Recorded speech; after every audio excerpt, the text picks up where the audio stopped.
Hi, today we're going to talk about cost curves. And it's too bad we're not in class because there's a cool simulation I like to do with this, but I'm going to try to do it virtually with you to a certain extent and show you how you can learn about, 7 or 8 cost structure equations here in about 10 minutes, 15 minutes, and have it really make sense to you. I think keeping it simple and building from there is the best way to go. So let's take a look at what we have here. Okay, we have my factory, and we are making bowls for chili. Warm chili on a cool day. Perfect. So I've got my costs written down there up in the corner. Labor is $2. Machine and factory rental costs $2 a day. Let's make that $1 a day. There we go. Make that a little different. Labor is $2 a day. Machine and factory rental is $1 a day.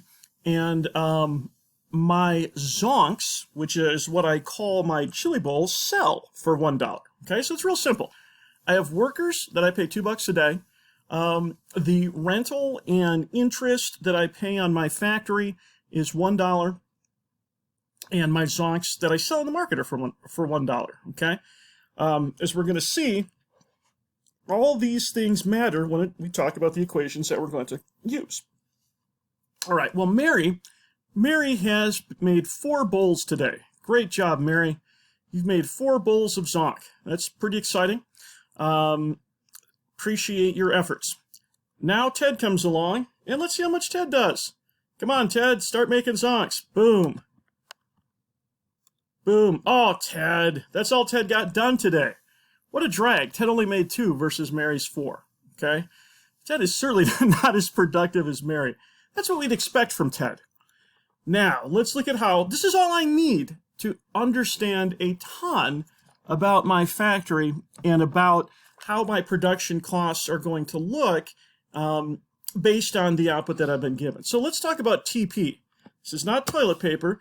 This stands for total product. And this is in your PowerPoint. This is in your notes, and you're going to see this there, guys. But this is just a way to get your mind around it that I think is a little more visual and simpler than the PowerPoint. Anyway, total product 6. We got 6 zonks made in my factory. All right, the sum of Mary and Ted. Okay, today I showed you marginal product. Okay, the marginal product that Ted produced. Marginal is additional again, right? So what did Ted add? Well, I hired Ted, and his marginal product was 2. He added 2 to my total product. Okay, all right, that's what Ted did. My total product 6, the marginal that Ted added was 2. The average product, right? The average product, it's very simple. The average product is my total product, okay, divided by workers, okay? How much output do I get per worker? Well, here I have 6 units, okay, and I have 2 workers, so my average product is 3, okay? Very simple. 3 is the average product. If Mary made 4 and Ted made 2, it averages out to 3. That's my average product. Total cost. What is the total cost of producing this stuff? Well, labor is $2 a person, okay? Machine and factory rental is $1 a day. So 2 times 2 plus 1, 5. Oops. Total cost, right there, 5. So what did I do? To find my total cost, I took the sum of my total fixed cost and my total variable cost, okay? My total fixed cost, well, the fixed cost, as you'll see in the video, is the cost of machinery, costs that don't vary with output, okay? Labor, I hire more workers to make more. I use more raw materials when I make more. My factory size stays the same. My property taxes stay the same. My insurance premium on the building stays the same. So my fixed costs don't change with output. Those are my machines. Got X number of machines. Whether I make any or not, that's going to be a fixed cost that I've purchased the machines that I'm taking a loan out on. Okay, so my factory rental. So my total fixed costs here are 1. My total variable costs. These are the costs that vary with output. As I make more workers, I hire more labor. As I make more bowls, I hire more labor. 4 would be my total variable cost. Okay. the sum of these two gives me my total cost. Now, this is where it gets really interesting, okay?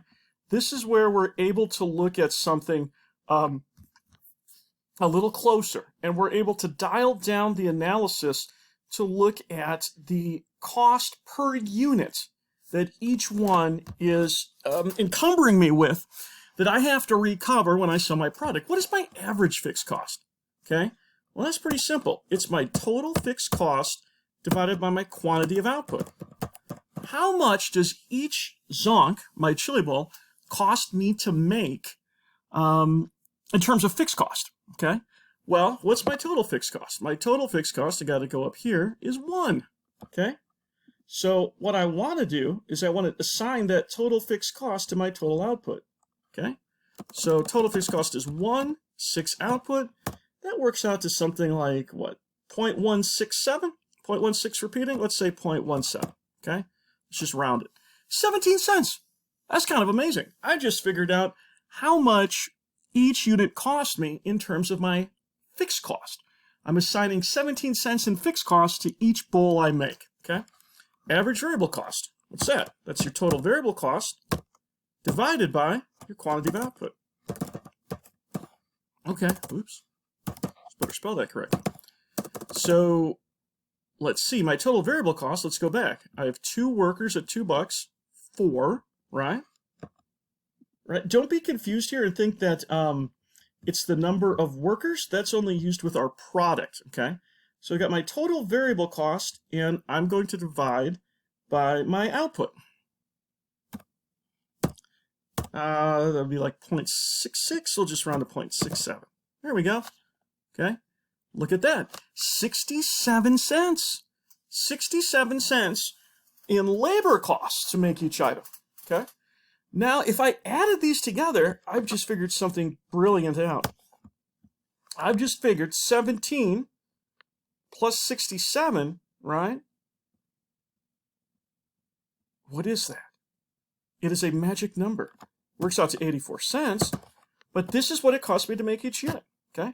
Now I can talk about pricing. Now I can talk about what I need to charge to recoup this and what type of profitability I'm making in general. So this is actually a pretty cool way to go through and figure out, cost structures by doing some simple math and some simple assigning of both total cost and then average cost figures here. Okay. There's one other thing to learn that's kind of important, and that's marginal cost. Additional cost per unit, okay? This is going to be huge. Marginal cost is probably the most important cost we look at. Secondly would be average total cost. How much does it cost me to make one more, right? How much does it cost me to make one more? So let's say I hire Bob, okay? And Bob makes one more bowl. Here's Bob. Bob. Okay?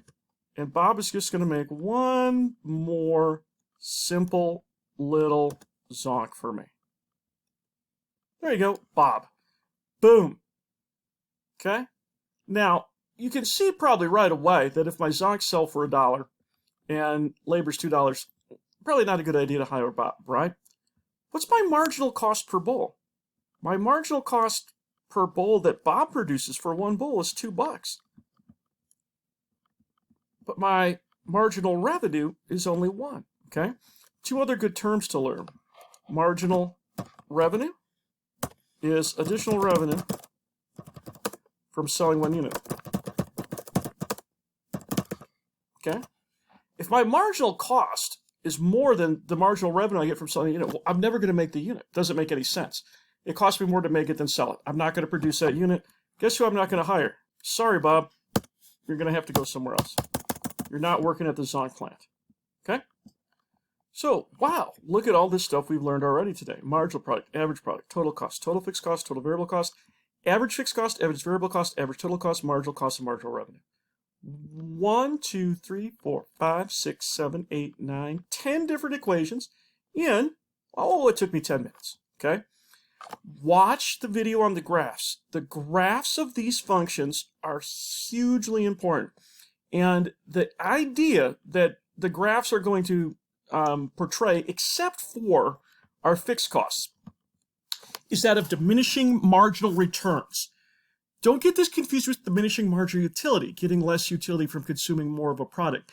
Diminishing marginal returns simply states that when we hold one variable fixed, like machines, and we keep adding labor to it, at first our output per worker goes up, then our output per worker goes down. Think about that. I've got a grill and I'm grilling food. I'm the only worker there. Well, when I'm taking bathroom breaks and nothing's getting produced, when I have lunch, nothing's getting produced. If I'm grilling, I'm not prepping the buns and the condiments at the same time. If I have a partner, maybe we can work even more efficiently. Maybe 3 of us is the best because on breaks, 2 people are working all simultaneously. But imagine putting 50 or 1,000 or 1,000,000 people around the grill. They couldn't move. Eventually, output per worker falls when you have a fixed input like a capital tool, like a grill at a restaurant or at a bar that you're producing food for. So keep that in mind and look at the shapes of the curves, okay? So what we're going to find with marginal product is that it'll rise then fall, and all our costs that are variable, that deal with variable inputs, i.e. labor, are going to first fall, then rise because of the phenomena of diminishing marginal returns. Increasing returns first, then diminishing, okay? Well, I hope you liked our little trip to the chili factory today. This has been a Kopitsky in Quarantine production, and I hope you enjoy. I think I'll be back pretty soon, so hang in there.